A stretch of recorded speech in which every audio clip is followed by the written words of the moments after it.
আমাদের সংগঠনের পক্ষ থেকে আপনাদেরকে অভিনন্দন জানাচ্ছি। বিশেষ করে আজকে যারা উপস্থিত হয়েছে আপনারা প্রত্যেকেই এক একটা রাজনৈতিক দলের চেয়ারম্যান অথবা মহাসচিব মহোদয় উপস্থিত হয়েছেন, সভাপতি অথবা সাধারণ সম্পাদক মহোদয় উপস্থিত হয়েছেন।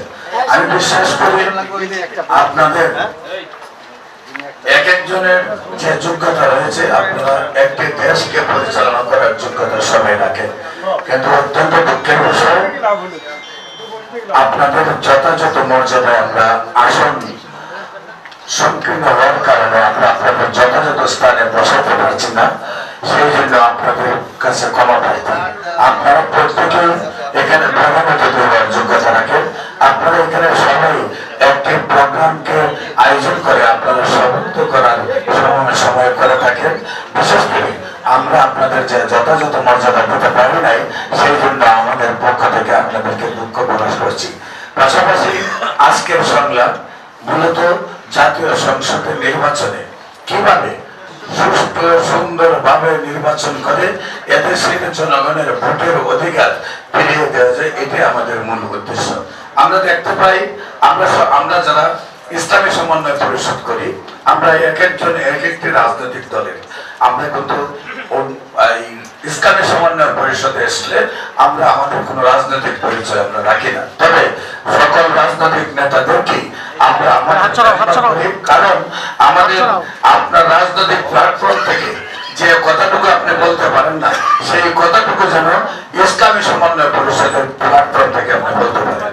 আমরা রাজনৈতিক যেখানে করি আমাদের আদর্শগত কারণে আমরা অনেক কিছু আমাদের দলীয় সিদ্ধান্তের বাইরে আমরা নিতে পারি না সিদ্ধান্ত। সেই জন্য আমাদের ইসলামী সমন্বয় পরিষদ আমরা চিন্তা করি যে প্রত্যেকটি রাজনৈতিক দলের নেতৃবৃন্দ যাতে তার উন্মুক্ত কথা বলতে পারে, রাজনীতির বাইরে যে কথাগুলো বলার প্রয়োজন সেই কথাগুলো যেন বলতে পারে, সেই জন্যই ইসলামী সমন্বয় পরিষদ। এবং আমরা আপনাদেরকে আগামী কাউন্সিলে আপনাদের সবাইকে আমরা আবার আমন্ত্রণ জানাবো।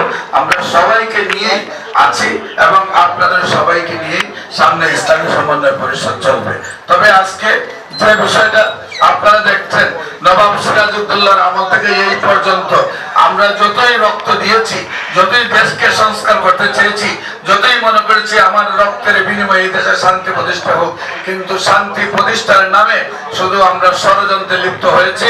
আমরা শুধু মীর জাফরদেরকে দেখেছি, আমরা মারামারি, কাটাকাটি, হানাহানি, চুরি, ডাকাতি, রাহাজারি, খুন খারাপি, নারী নির্যাতন, নারী হত্যা এই সমাজ থেকে আমরা বিলুপ্ত করতে চেয়েছি। কিন্তু দিন তো দিন নারী নির্যাতন, নারী হত্যা, মারামারি, কাটাকাটি, হানাহানি, চুরি, ডাকাতি, রাহাজারি, খুন খারাপি শুধু দিন তো দিন বেড়েই চলেছে। আজকেও আমরা যে এই নতুন করে দেশ স্বাধীন করার পরেও আজকে আমরা দেখতে পাচ্ছি বর্তমানেও একটি ষড়যন্ত্র কয়েকটি দল শুধু তারাই মিটিং করে, তারাই শুধু যোগাযোগ করে সরকারের সাথে। এই দেশে যে আরো 300 রাজনৈতিক সংগঠন আছে তাদের কথা কিন্তু তাদের মনে নেই। আমরা চাই এই সরকার সামনের নির্বাচনে যে এই দেশে রেজিস্ট্রেড সংগঠনের সাথে অরেজিস্ট্রেড আরো 300 রাজনৈতিক সংগঠন আছে, তাদেরকে যেন মূল্যায়ন করে। আমরা দেখতে পাই নির্বাচনের সময় যখন এক একজন যারা নির্বাচন করেন, যে সংগঠনগুলোর রেজিস্ট্রেশন আছে, তারাও নির্বাচনের সময় সরকারের দাবিদারিক সংগঠন না হলে আমাদের সেই সংগঠনগুলো নির্বাচনের সময় কোনো মূল্য থাকে না। তাই আমরা মনে করি যদি সঠিকভাবে নির্বাচন হতে হয়, প্রত্যেকটি রাজনৈতিক দলের চেয়ারম্যান এবং মহাসচিবকে অন্তত নির্বাচন কমিশন পরিচালনার যে অধিকার থাকে, যে ক্ষমতা থাকে, সেই ক্ষমতা প্রত্যেকটি রাজনৈতিক দলের চেয়ারম্যান মহাসচিবের অন্তর্ভুক্ত ওই দিনে দেওয়া প্রয়োজন। বিশেষ করে 300 রাজনৈতিক সংগঠনের চেয়ারম্যান মহাসচিবকে সিকিউরিটি হিসাবে 2 জন করে পুলিশ দেওয়া হয়, মাত্র 600 পুলিশ সিকিউরিটি গার্ড দিলে আমরা একটা নিরাপত্তা মনে করি। আমরা সেই দিন নির্বাচনের দিন দলের প্রধানরা নিজেদের এই কি আত্মমর্যাদা রক্ষা করতে অনেক সময় লুকিয়ে থাকতে হয়, তারা নিরাপত্তাহীন মনে করেন। তাদেরকে নিরাপত্তা দেওয়া প্রথম সরকারের কাজ। প্রত্যেকটি রাজনৈতিক দলের চেয়ারম্যান এবং মহাসচিবকে যেন আগামী নির্বাচনে যথাযথ নিরাপত্তা দেওয়ার ব্যবস্থা করা হয়, সর্বনিম্ন অন্তত 2 জন পুলিশ দিয়ে তাদেরকে সিকিউরিটি ব্যবস্থা যেন করা হয়, এই আবেদনটা সরকারের কাছে রাখছি। পাশাপাশি রাজনৈতিক জাতীয় নির্বাচন সারা বাংলাদেশে একসাথে হওয়ার কারণে সরকার যেহেতু নিয়ন্ত্রণ করতে পারে না, আমরা সরকারের কাছে দাবি রাখছি যে প্রত্যেকটি বিভাগকে আলাদা করে এক একটি বিভাগে যদি আমরা এক একটি নির্বাচন দেই, সারা বাংলাদেশের সকল রাজনৈতিক নেতারা যদি সেইখানে কাজ করে, সারা বাংলাদেশের সকল প্রশাসন যদি সেইখানে কাজ করে, তাহলে ওই বিভাগ থেকে সুন্দরভাবে নির্বাচন করা সম্ভব। আমরা অন্তত যদি সারা বাংলাদেশের নির্বাচনকে কন্ট্রোল করার প্রয়োজন কন্ট্রোল করার মতো ক্ষমতা সরকারের নেই আমরা মনে করি, সেই জন্য আমরা মনে করি প্রত্যেকটা বিভাগকে আলাদা আলাদা 8 দিনে সারা বাংলাদেশের নির্বাচনটা করার জন্য আমরা অনুরোধ করব।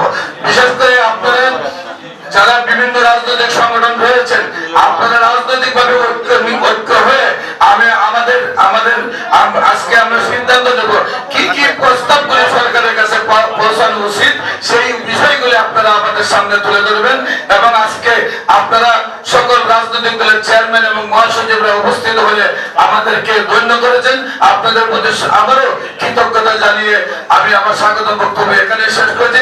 সবাইকে ধন্যবাদ। এবং আজকে আমরা অনেক সময় অনুষ্ঠানের সময়ের অভাবে আমরা কথা বলতে পারি না, আমাদের প্রত্যেকজন চেয়ারম্যান এবং মহাসচিব যাতে কথা বলতে পারেন, সেই জন্য সারা দিন ব্যাপী আমরা পরদা নিয়েছি, সারা দিন ব্যাপী আমরা কালারের ব্যবস্থা করেছি। আপনারা সবাই সারা দিন সময় দিয়ে আমাদেরকে দেশ করার জন্য ওই একটা দিন বিসর্জন দিবেন। এবং গত দিনেও আমরা ইসলামী সমন্বয় পরিষদের উদ্যোগে আপনাদেরকে যখন দেখেছি, আপনারা সারা দিন পরিশ্রম করে আপনারা আপনাদের অভিমত গুলা প্রকাশ করেছেন, আজকেও অভিমত গুলা প্রকাশ করবেন দেশের জন্য অন্তর্ভুক্ত। যেমনি ভাবে রাসূল সাল্লাল্লাহু আলাইহি সাল্লাম মক্কা থেকে মদিনা হিজরত করেছেন, 350 কিলো হেঁটেছেন, হীরা পর্বত গুহার মধ্যে উঠেছেন। আমরা হীরা পর্বত গুহার নিচে গিয়ে সাহস পাই না উপরে ওঠার, অথচ রাসূল সাল্লাল্লাহু আলাইহি সেখানে ধ্যান করেছেন। আমাদেরকে ধ্যান করতে হবে, আমাদেরকে সেই মক্কা মদিনার মতো হিজরতের সফর দিতে হবে। নিজেদের সময় এবং মেধা দিয়ে এই দেশ থেকে শান্তির পতাকা নিয়ে আসার জন্য আপনাদেরকে আহ্বান জানিয়ে আমি আমার স্বাগত বক্তব্য এখানে শেষ করছি। আমার আলোচনায় ভুল ত্রুটি হলে ক্ষমা চাচ্ছি। সবাইকে ধন্যবাদ। আসসালামু আলাইকুম ওয়া রাহমাতুল্লাহি ওয়া বারাকাতুহু।